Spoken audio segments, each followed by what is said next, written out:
Hello everyone, it's Cheltenham Festival week and that means Countdown to Nap is back. I'm really excited, I'm looking forward to it. Dan, you must be really excited too. Yeah, really excited, Jordan. The next 4 days are going to be really good. Top quality racing at Cheltenham. Excellent, I'm really looking forward to it, it's going to be great. And one thing I'm looking forward to seeing in particular is that fight for top trainer. We've had some really close battles the last few years, and this year, Gordon Elliott, Willie Mullins, Nicky Henderson, all battling it out. Which way do you see that one going? This year, looking at it, I think Nicky might grab that this year. Willie hasn't really got the top string that he's had in past years. Saying that, I mean, he's going to be there or thereabouts. But I look at Nicky and he's got quite a few favourites in some of the races there, and I think he could have a top festival. So I'm sided with Nicky on that one. Interesting. Well, it's going to be a great battle, and time will tell. But moving on to Tuesday's races, and we kick off with the Supreme Novice Hurdle first race of the festival. Who's going to win that? Well, that Cheltenham Roar when the tapes go up. It's great, isn't it? Oh, brilliant. Yeah, well, there was going to be a horse called Envoy Allen in the first race. He now goes in the first race on Wednesday, the Ballymore Novices Hurdle. He's favourite for that. He was favourite for this, but he sidestepped this and he's going for that race now. On that basis, a horse that gave him a really good race at Leopardstown in the Irish Champion Hurdle a month ago or so, Abracadabras, was only beaten by about a length by Envoy Allen. Gave him a right run to the line, and I think Abracadabras at 6-7 to 1 should probably get for him on the day. Is decent each way value. That's some good odds there to start the week off well, isn't it? Yes, it's you know, it's quite an open race. But if I've got a fancy in that race, it will be with Abracadabras. Okay. Well, the second race of the day and indeed the festival is the Arkle. Now, one I really like the look of here at 7 to 1, Brewing Up a Storm, a horse that really won't mind the testing ground, and I think could give some winnings to people. What do you think? Yeah, I agree with you there about Brewing Up a Storm. Trained by Ollie Murphy, who's only a young trainer, but he's been in fine form this year. And this horse will appreciate a bit of testing ground. With the amount of rain that they've had in Cheltenham, all over the country really, but especially, you know, with the sort of softish ground that they're expecting it does its best work late on. It should be you know, hitting that line hard. Yeah. So it will be finishing well. So there's one to look out for, that surge to the line. And then moving on, the fourth race of the day is the Champion Hurdle. Obviously, very big race. Who's your tip for it? My tip is Darva Star, around about 10 to 12 to 1 at the moment. Good odds there. It's been running in some decent trials in Ireland. And done very well as well. Yeah. There's a top horse later on in the week, later on in the day, called Honeysuckle. And it's run that really close in one of the last races in Ireland. And it's improving with every race that he's had. So Darth Star in a very, very open champion hurdle. It's not like other years where there's been, you know, you could probably pick, oh, that's definitely going to win this or that's going to win this. This looks really open. There's no, you know... It's a tough one to call, but that's who we think just stands out a tiny bit more than the rest. But like you say, it's a really tough one to call. Yeah, I mean, it should be a great race. At the prices, if you're going to have a little week trade bet, Darva Star, I'd be having a little go. Okay, well you mentioned Honeysuckle there, and Honeysuckle's up in the fifth race, the Mayor's Hurdle. Now, up against Benny the Duke. Yeah. Two good horses, they're the big favourites here, but we should be in for a real treat with that one. I mean, most people's banker of the week, Benny the Duke, he actually fell last year when sort of about third or fourth in the race. You never know how it would have finished, but it's most people's banker of the week, Benny the Duke. Willie Mullins says it's his best mare he's trained, and he's trained some decent mares like Annie Power and Q Vega, who have won major races at Cheltenham over the last 5 to 10 years. So yeah, that'll be a good race. Honeysuckle will give it to Benny to do. You know what I mean? It's going to be a tough one. Yeah. So we'll see on that one. See how that race pans out. Right, so that's all we've been looking at for Tuesday. But moving on to Wednesday, and our first race on Wednesday, we've got the Ballymore Novices, and that's one you were talking about earlier. Envoy Allen, big favourite. Can't really see anyone else giving them a run for their money there. No, I think Envoy looks a very decent bet. He's gonna go off a very short price favourite, but on what he's done, he's unbeaten for Gordon Elliott. He looks. It's hard to look past him. Yeah, he's a really strong. And he was favourite for the Supreme.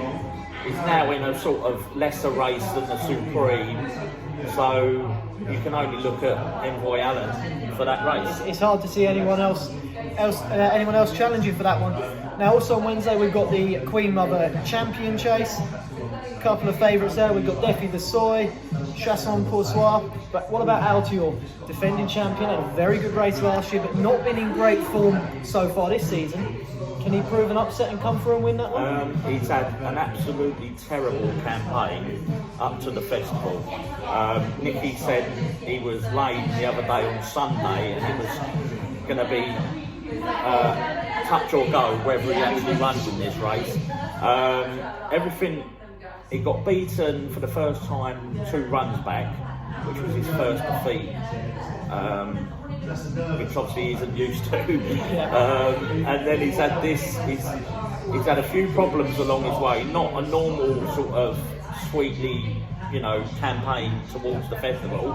But if anyone can win at the festival, it's Altior. Big some comeback, wouldn't it? Yeah. And who knows once you get out there? Yeah, so we don't know yet. Defi de Soy won at the festival last year, has been in cracking form this year, and actually at the moment he's the favourite. But Chacon Poursoir is supposed to be the classier horse of the field, so that's going to be a really tough. I wouldn't like to call it at the moment, because if Altior gets there or he doesn't get there, like you say, a tough one to call, but we should be in for a real treat with that one. And then Tiger Roll later in the day in the cross country. And I'm sure you'll agree with me, Tiger Roll absolutely loves the cross country, won by 25 lengths last year. Can't see anyone else winning that, can you? No, he's a very short price favourite again. Obviously he's had a few injury problems since he last won at the Grand National. He won his second Grand National last year, which countdowns and that tipped up in the Duke last year. We had a very good. We did have a very good Grand National. We did. We've done well there, and he's had some problems in the lead up in the last 6 months after Aintree. He ran a warm-up race about a month ago, coming 5th in Ireland. Gordon Elliott apparently was really pleased with that as a lead up to this race. Just building into the festival, building into this race. Yeah, there's a few, but again he's looking towards that 3rd Grand National, winning that 3rd Grand National at Aintree in about 3.5 weeks' time. So, I mean, I'm sure he loves this cross-country track, and he'll be pinging the fences again like he was last year. There's a few lively little French ones in this that come over. I can't remember at the moment the name of them off the top of my head, but I will let you know. Not the foregone conclusion that maybe we were expecting. They could run him close. Yeah, I mean, what happens is, because he hasn't had a terrific, he's been out injured, and he's come back and he's run 5th. He hasn't had that sort of smooth campaign that he had last year. He's not got that consistency. No, and also you don't know whether it's just going to be another little sort of ease me in test. A warm up ready for the Grand National. So, but there is a few lively French ones in this. I can't think the names off the top of my head at the moment, but I will inform you later on in the week. Perfect. Well, make sure you check Countdown Snap over the next few days for that. Looking ahead to Thursday now, Dan, and we've got the Stayers Hurdle 3:30, and I fancy Somerville Boy here, 8-1, some good odds. A smart each way bet. What do you think? Yeah, I backed Somerville Boy A couple of years ago when he won the Supreme Novice, he trotted up in that race. His performance has been good the last sort of 8 months. It wasn't so good. He had a little bit of an off period last year, but he seems to be back to his old self this year, and at them prices, he's going to be a good each way better, about 8 to 1. That's some really good odds for such a classy horse. Yeah, definitely. So that's all that we've got for you on Thursday. We're moving on to Friday, and we're looking at the first race of the day, which is the JCB Triumph Hurdle. Now we've gone for Sir Psycho here. It's a great name of a horse. 12 to 1. Is he going to run like a great horse as well, Dan? Well, hopefully. I sort of caught this horse caught my eye about a month ago when on a Saturday afternoon when I was watching indoors bored. Yep. Maidstone were losing, like normal, and I was watching the racing and saw this horse, Paul Nicholls' Sir Psycho, trot up somewhere, and I thought that looks a decent horse. So I'm going to keep an eye out for that, And here he is. And it appears, so he ain't no mug. He's coming out, and they're putting him into a festival race. So at 12 to 1, I think he's worth a little punt on that. Definitely. And then the Gold Cup, for many people, the highlight of the week. And who do you fancy in that? Well, I've got a couple of fancies in that. Fancy Clanders Oboe, Paul Nicholls' horse. About 7 to 1 at the moment. Yeah, some good odds there. Yeah. He ran in it last year. I think he ran about 5th last year. He's won the King George at Kempton on Boxing Day, beating some really nice types in that, who are in the field for the Gold Cup, and also some others. And I really fancy him actually to run a decent. He's a honest horse, and he'll give a true run in, and he's in decent form. And Bristol Demai, I think, as well. Yeah. Third last year. Yeah, another strong horse. A great horse. Always runs it. Always runs gives his true run in.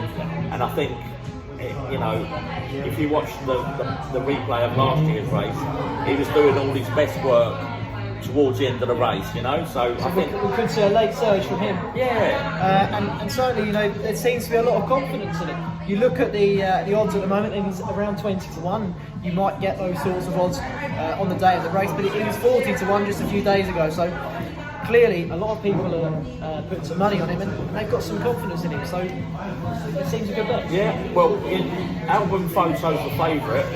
Willie's horse, Mullins' horse, who won the race last year. But again, it's a bit like the Supreme again. This race, it's a very open race. It's like Going away. We're in for another treat, and that's the thing about this week. There seems to be so many good races where it's so tight to call, which makes it interesting if you're betting, but it should be really good to watch as well. Definitely. So really looking forward to this week. Could be a few things sort of happening that haven't happened before, So what sort of thing can we expect? What's your prediction for moment of the week? Might we see, first time top lady being the top jockey, something like that? Yeah, you've got Rachel Blackmore. She's riding a lot of Gigginstown's runners, so Gordon Elliott's and Henry de Bromhead's horses, really, in the maroon with the white stars. Yeah, so there's something to look out and for. she's got a lot of top rides booked this week. She's probably, if there's 25, 26 races, she's probably got about 20 rides. Okay. So she's involved in a lot of races, and I think some of her horses are, I think about 4 or 5 of them are favourite for some of them races. So she's really got a chance. Yeah. We're bound to see a lot of her over the next few days, and hopefully you'll see a lot of us too as well. Keep tuning in for our predictions. Thanks very much for watching now. Thank you, Dan, for joining me. Always great to have your expert knowledge on horse racing. And I hope you have a great week. Enjoy the festival, enjoy the racing. Goodbye for now.